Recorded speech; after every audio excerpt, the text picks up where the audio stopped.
What we say matters. When we say it, that matters even a little bit more. There's a right time for everything. I've recently learned some words of advice about words at weddings, and that's our topic on this episode of the Educators Among Us podcast. Welcome to the Educators Among Us podcast, where we share motivational messages and inspiring stories for and about educators. Your host, Scott Barron, is author of the critically acclaimed book, Love 'Em and Lead 'Em, and provides powerful insights and wisdom for those who heed the call to teach, coach, lead, and serve at all levels of education.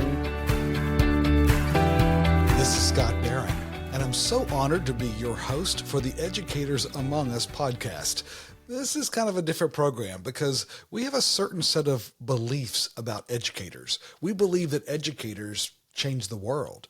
Talented, energized, engaged educators make all the difference in people's lives and communities and nations, right? Educators really, they are transformative. We believe that educators are held to a higher standard. They are accountable because of their powerful influence. And so that's something that's something we take into account as we accept the nobility of this calling. We believe that educators need encouragement to sustain their commitment to the calling. This is hard work. And so we're excited that you make that commitment, regardless of whatever your role is and whatever type of schools. There are so many different types of schools around the United States and around the world. And you know, the privilege that we have is to be able to speak into the lives of those who serve in various roles and make a difference. They get prepared, they endure the challenges and the setbacks, and they figure it out. And that's a very important characteristic as we move into an era in education that is going to change significantly. Nearly every aspect of schools are going through transformation, and schools of education are as well. And you know, higher ed and those that are inspiring career changers and others. This is a dynamic time in the lives of educators everywhere. So thank you for your answering the call to that work and just being a part of this community.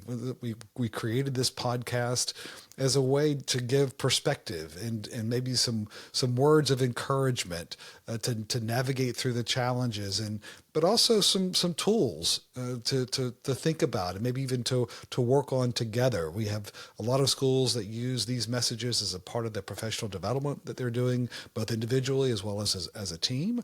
And we love that and love providing both content and important conversations that inspire the work. You know, it's important to understand that as we go through our professional development, our work with people, that no one can persuade another to change. This is a great quote from Marilyn Ferguson. No one can persuade another to change. Each of us guards a gate of change that can only be opened from the inside. Knock all you want. Somebody has to open the door. We cannot open the gate of another, either by argument or emotional appeal. And that's an important part to understand as a part of our work as educators. There are things that we can do. We can provide all the conditions for growth, but some people have to eventually, and students have to make decisions. They have to choose to grow, choose to learn. I was at a family gathering not too long ago where we were remembering memories of wedding days. I don't know how this topic came up, but we were talking about wedding days, and it evoked a mixed set of emotions during this conversation. For some, it was a beautiful day. It was an ideal day of celebration, and yet for others, it was actually remembered as quite hard and stressful. And as we were talking, there was one bit of advice that was shared by one of my sister-in-laws. She said, you got to be extra careful around weddings. And she said she actually shared this with others, that how you use your words, what you say at a wedding, you got to be careful, because during a wedding, the emotions of people during those events, they tend to often be fragile and sensitive. And so her guidance was that, you got to be really careful, because if you don't, you can say things that lead to repercussions that can permanently damage relationships. And that had been a part of some of the things that she had seen. And of course, this caution about hasty words, not only did it apply to weddings, but also was expanded to include funerals and graduations and reunions, right? In those moments, things are different. And so the caution was, hey, be careful.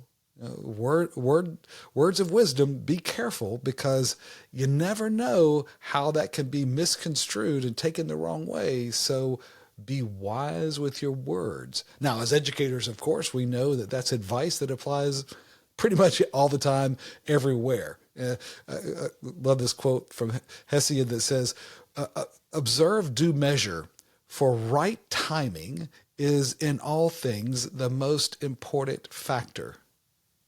Timing of what we say. There's a time to say it. There's a time not to say it, right? And that delicate fuel that makes these life events so flammable, it often stems from the vulnerability that's felt in personal identity, in psychological needs, and even just in the social dynamics, right? Sometimes there are things that are said in those moments when there's an especially vulnerable moment that they feel, and if the wrong thing is said, if the wrong thing is challenged, it can often be taken the wrong way, and once that path is taken, it does have very serious consequences. I remember a personal situation where I'd said something to someone, and I didn't mean it that way at all, but I learned later that they had interpreted it in a different meaning. Because why? Because their mind was processing other things, and they were dealing with some vulnerabilities and some self consciousness, and I didn't know that. But in that moment, it was not the right thing to say. And I had to rewind it. Actually, not rewind. I had to go back and apologize and try to restore and try to make it right. That could be why every day at a school, it can feel like a wedding day. No one's walking around in white and throwing rice, but it can feel like a wedding day, because our words and decisions affect the core of their being and their beliefs. Our words matter. And it doesn't get more emotional than that. It strikes to the core. They're emotionally charged. And of course, we know that few experience the daily challenges of navigating the complex emotional nature that exists within a school. So, we have to stay keenly aware to protect that trust, right? That trust that is so vital to our culture, to a healthy culture, and trust, right? Because as we've shared many times, trust is the oxygen of the school ecosystem. You got to have it. And when it starts to degrade, boy, it has such profound negative consequences to our goals. Right? So being able to have that awareness, it's just true. It's true that we deal with those constraints, and the nature of the school community is something we have to remember, that there is a time, or as Ecclesiastes 3:1 says, for everything there is a season, right? A time for every activity under heaven. So as the pace setters, right? We're the educators. We set the pace, the rhythm, and the timing to foster a beautiful harmony, right? A harmony together, which requires paying attention. If you watch any symphony or band, they pay attention to what others are doing, and they adjust. Right? We have to pay attention, because people change, places change, the purpose change, perspective changes, right? And so recognizing the ever-changing nature of what's happening around us we adjust and we recognize the timing of things. And so as we move through, we have to recognize there is a time to provide opinion. There's a time to state your opinion, and there's a time to be quiet, to listen, to humbly listen, and to learn. And that wisdom distinguishes the most effective educators. There is a time to give feedback. There's a time to be able to evaluate it and give that feedback. And there's a time to let it go in deference to the current events, the current situation, knowing not only how to read the room, but to read the larger context. It's incumbent upon us as highly effective educators to be able to do that. There's a time to make a deliberate stand, to stand our ground and to stand up for something. And there's a time to yield for the greater good. That's part of growing. That's part of learning, right? Wisdom and healthy relationships, the relationships that are required to sustain healthy schools. That wisdom requires us to consider the timing of the moment because things change. So the challenge for you is stay emotionally smart this week. Stay smart, using your words wisely in those meaningful moments because they're always charged in a school.